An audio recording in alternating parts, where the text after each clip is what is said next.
This is the greatest quest chain probably ever made.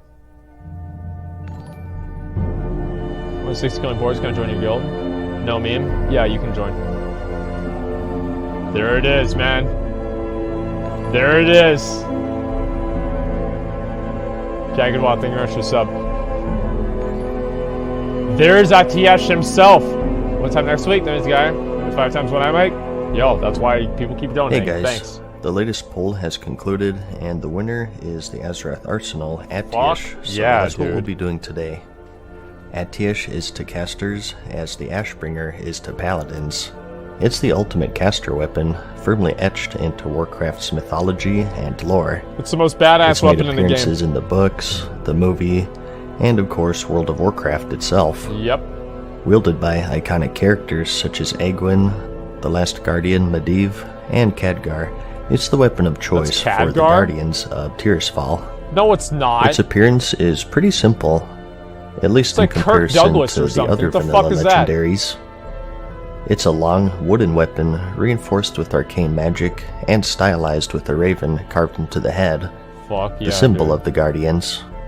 Not only does it serve as a conduit of power for its wielder, but it's also capable of opening a portal to Karazhan, the former home of the Last Guardian, and even allowing transformation into the form of a raven for transportation.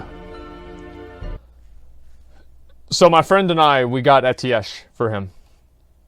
We would open up portals to Karazhan, and we would have lobbies take the portal, and then have the mobs kill him. I actually had access to this guy's account. I could have merged his account with my account, and I could have had Atiesh on my account. But I was I was ethical, and I didn't do it. What a mistake. What a fucking mistake.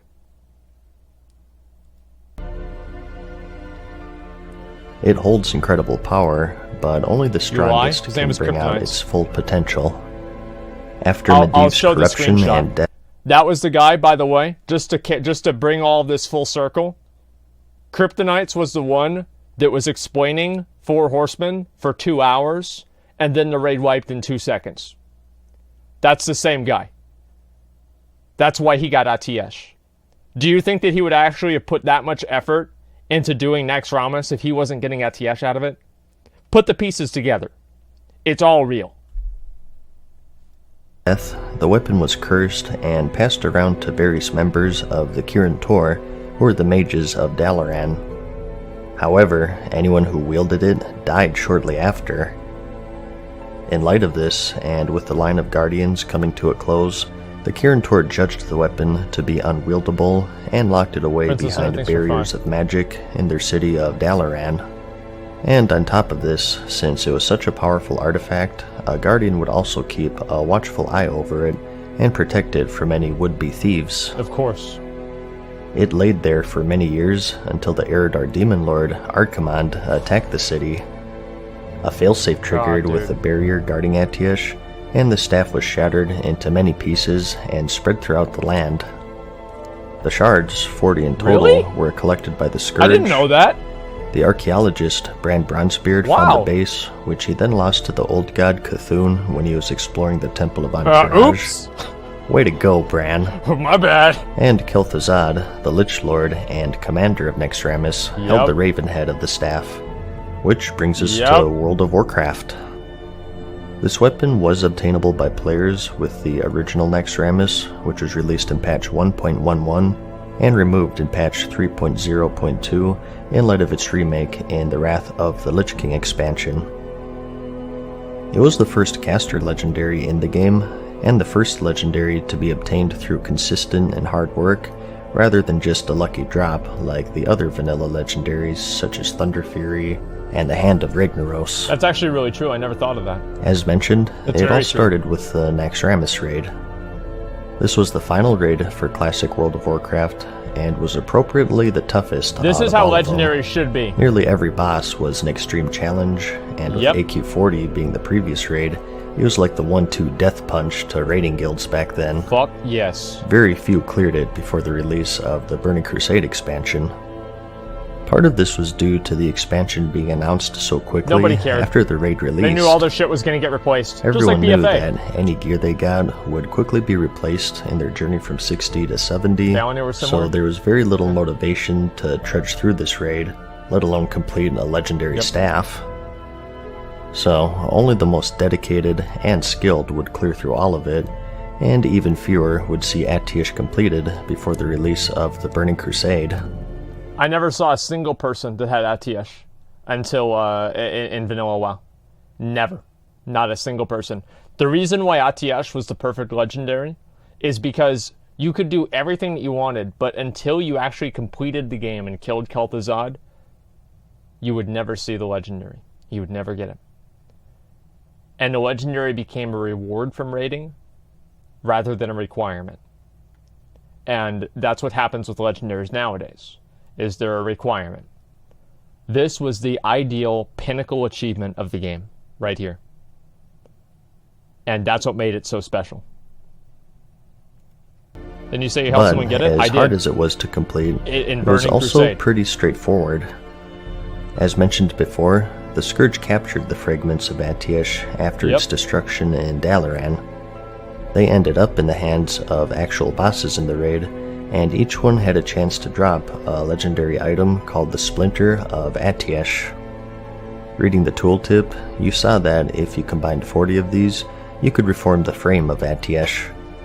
Only one person could loot these at once, so guilds had to somehow pick just one lucky raider to receive the legendary staff. This was done by the old DKP system, veteran status, rank status. No matter what, though, you can bet that there was a lot of drama to be found since it was such a highly sought-after weapon. The lucky classes that could end up using it were the Druid, the Priest, Warlock, and of course the Mage.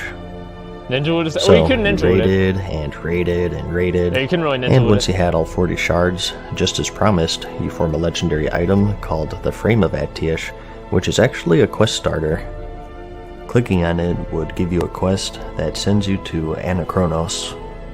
You may remember him as the main quest giver for the Scepter of the Shifting Sands questline.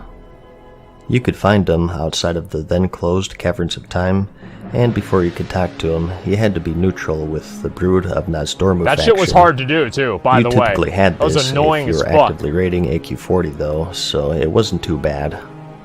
The only tricky part was that the quest didn't actually mention Anachronos. It just said go find someone who can cleanse the frame. And with no quest markers, it was no easy feat. You had no idea. This was back in the day where a lot of the quests were just you just go went find on a this fucking guy. adventure. So it either took a lot of scouring, word of mouth, or thoughtbot. But either on your own or with the help of the internet, you eventually tracked him down. Imagine being the first dude that remarks sees that this. The staff still holds great evil, but to cleanse it, we must first fully assemble it. He gives you a pretty simple follow-up quest. Yeah, it's simple. Just go kill Kel'Thuzad from the final boss in the AQ40 raid, Cthulhu, and the head from the final boss of the Naxxramas raid, Kel'Thuzad. You know, the typical quest. So, like I said, really straightforward, but still really difficult. I won't go on with how tough this was, but I will note that even though it was one tier behind, AQ40 was still very difficult.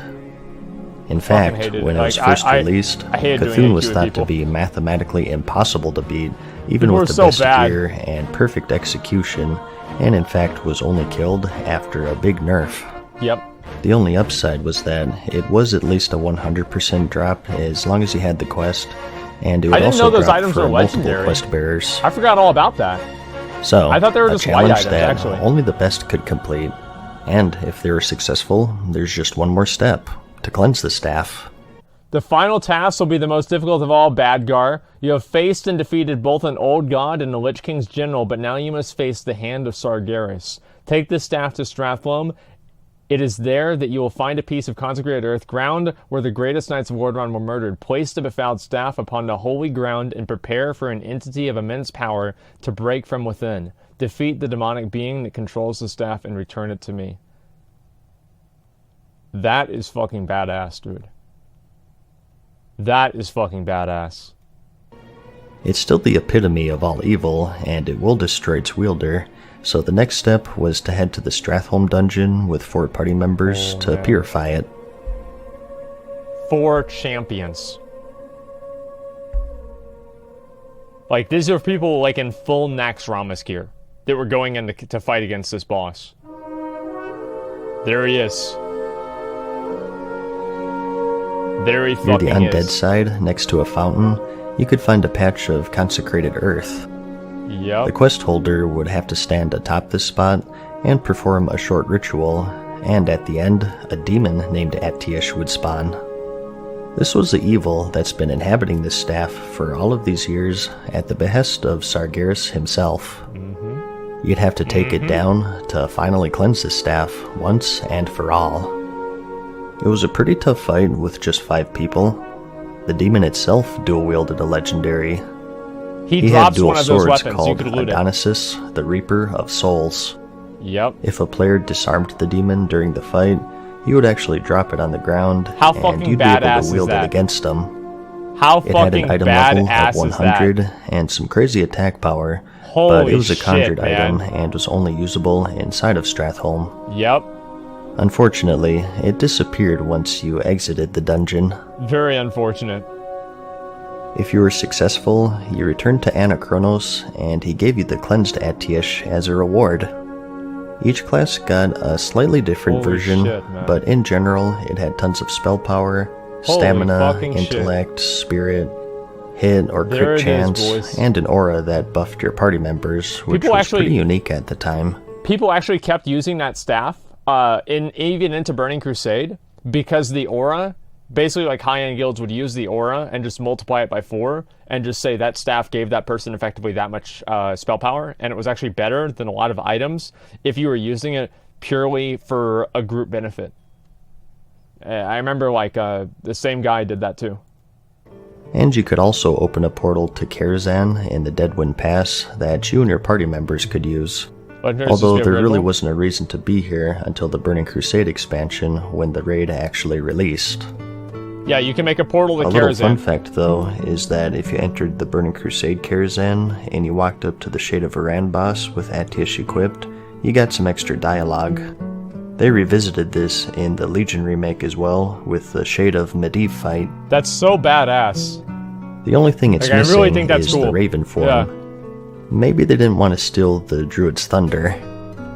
As I mentioned, this was obtainable all the way until patch 3.0.1 in Wrath, when the raid was remade, and anyone who obtained it before then also got themselves a feat of strength to show off.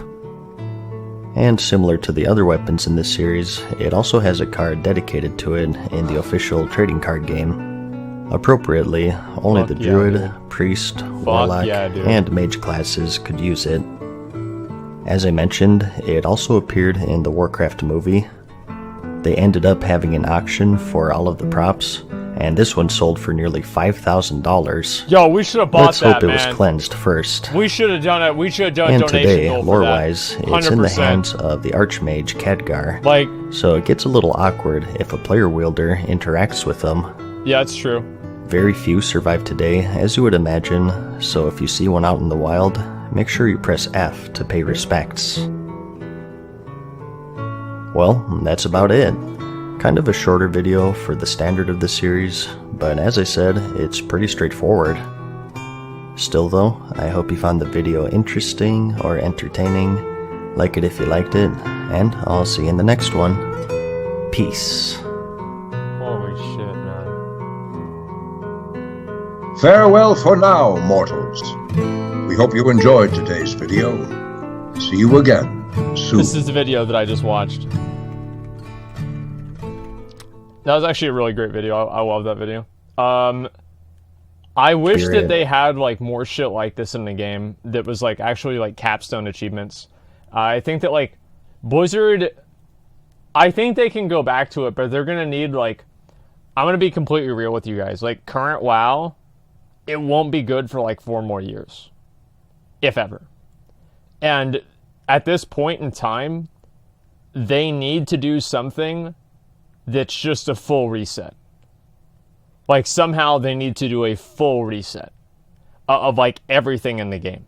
Like mounts, titles, achievements, pets, gear, everything. Like, literally a full reset. And if I am supporting this, I can guarantee you there might be 1 or 2 other people that are watching the stream that have more items than I do in WoW, but there's probably a good chance that no one that's watching the stream does. And if I'm okay with this, you should be too. It's the right thing to do to move the game forward. Yeah, they should do WoW 2 or something like that.